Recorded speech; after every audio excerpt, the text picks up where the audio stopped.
Hey everyone, in this particular video we are going to discuss about the expected dates of your SEBI Grade A General Examination. So let's start the discussion. First, we'll be discussing about the past trend for 2024 and rest of the some of the examination data of SEBI, and then we'll be talking about the expected date for the 2025 examination. Right, so in your 2024 हम देखें तो phase 1 आपका 27 जुलाई को हुआ था. आपका application कब से स्टार्ट हो गया था? 11 जून से हो गया था और 27 जुलाई को आपका फेज 1 एग्जामिनेशन शेड्यूल था. सो रफली यू आर गेटिंग 45 डेज. ठीक है. फेज 1 के बाद फेज 2 आपका 34 डेज के बाद हुआ था, 31 अगस्त 2024 को. अच्छा, फेज 1 और फेज 2 दोनों ही सैटरडे को हुए थे. कमिंग टू द 2022, अगेन आप देख सकते हो फेज 1 आपका रफली 45 डेज थे. राइट, 5 जनवरी को आपका नोटिफिकेशन रिलीज हुआ था एंड ऑनलाइन एप्लीकेशन चालू हो गई थी एंड 20 फरवरी को फेज 1 एग्जामिनेशन स्केड्यूल्ड हो गया था. Right, which was a Sunday basically. So 45 days आपको यहाँ पे वापस मिल गए थे और उसके बाद आपको सिर्फ 27 डेज मिले थे for your phase 2 examination which was a Sunday. So usually Saturday या संडे को ये वाला एग्जाम कंडक्ट हो रहा है. ऑब्वियसली अवेलेबिलिटी और बहुत सारी चीज़ें चेक करनी पड़ती है. 2020 की मैं बात करूं तो थोड़ा सा एक्सेप्शनल ईयर था. ये आपका स्केड्यूलमेंट हुआ था, आपका एप्लीकेशन चालू हुआ था 7 मार्च को and your phase 1 examination was after 35 days and your phase 2 examination was just scheduled after 20 days. Again it was a Sunday. 2018 वापस it was an exception I can say. 15 सितंबर को आपका ऑनलाइन एप्लीकेशन चालू हो गया था. आफ्टर 63 डेज आपका phase 1 exam हुआ था एंड फेज 2 एग्जाम वापस आपका 28 डेज के बाद हो गया था.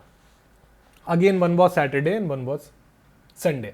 राइट, सो अगर मैं ब्रॉड एवरेज लूँ तो anywhere around 40 to 45 day is a clear cut timeline जहां पे आपका एग्जाम होना चाहिए. Whenever your application online application is starting, वहां से हम 40 to 45 डेज के ज्यादा मेरे हिसाब से आपको नहीं लेना चाहिए. That will be the best approach, right, on a conservative basis.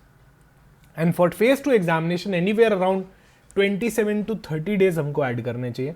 तो इस एनालिसिस के हिसाब से your online application is going to start on 30th October 2025.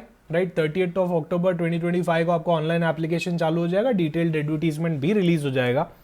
So 30th अक्टूबर से अगर मैं 40 डेज आगे लेके चलूँ, स्टिमुलेट करूँ, राइट, सो एनीवेयर अराउंड 13th दिसंबर जो कि सैटरडे है, 14th दिसंबर जो कि संडे है, या फिर 20th और 21st दिसंबर को आपके फेज 1 की एग्जाम की डेट हो सकती है.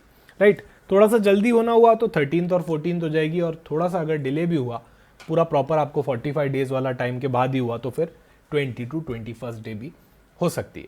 However, what I'll advise you, we always follow conservative basis, right? In accounting also we do follow conservative basis. I will advise you guys कि आप जो प्लानिंग बना रहे हो आप 13th के हिसाब से बनाओ, ज़्यादा बेटर प्लानिंग बनेगी. कंजर्वेटिव बेसिस पे बनाओ. अगर फिर हमको एक वीक और मिलता है तो दैट्स अवर बोनस, राइट. वो फिर हमको एक बूस्ट मिल जाएगा कि उस एक वीक के अंदर हम और रिविजन्स कर सकते हैं. But as of now what I will advise you guys कि आप टारगेट करो कि आपका कोर्स कब तक खत्म हो जाए. 13 से पहले पूरा खत्म हो जाए. आपके मॉक टेस्ट कब खत्म हो जाए, 13 से पहले खत्म हो जाए ऑन अ कंजर्वेटिव बेसिस. फिर उसके बाद 20 या 21st आती है डेट, तो that's always a bonus for us, right. उसके बाद if I talk about your phase 2 examination, तो अगर आपका 13th या 14th को होता है तो ये एग्जाम आपका 10th को 11th को हो सकता है, 17th को और 18th को भी आ सकता है, राइट. सो फिर आपकी फेज 2 की एग्जामिनेशन डेट यहाँ पे हो जाएगी जनवरी के अंदर. इधर 10th और 11th या फिर 17th और 18th भी आपकी डेट आ सकती है, राइट. यहाँ पे हम कंजर्वेटिव बेस लेके 10th या 11th ले सकते हैं और उसके अकॉर्डिंग हमारा क्या कर सकते हैं, स्टडी प्लान पूरा प्रिपेयर कर सकते हैं, right. So these will be the expected date for your examination phase 1 in December. 13th, 14th और 20 और 21st, whatever the case may be, nobody knows the exact date. We all are just making our own prediction, right. This is the best case prediction by evaluating the last 4 years of the examination dates, right. और आपका जनवरी phase 2 का exam जो हो गया वो या तो 10th और 11th को होगा या फिर 17th या 18th को हो जाएगा, right. Coming to the preparation part, you can check out this particular course. We'll be taking all end-to-end live classes with concept discussion, with numerical discussion, and you can check the course highlights as well. right, for your SEBI grade A preparation. So in case of any query, you can always let me know in the comment section. Thank you so much for watching the video. Bye bye. Take care. See you soon in some other video.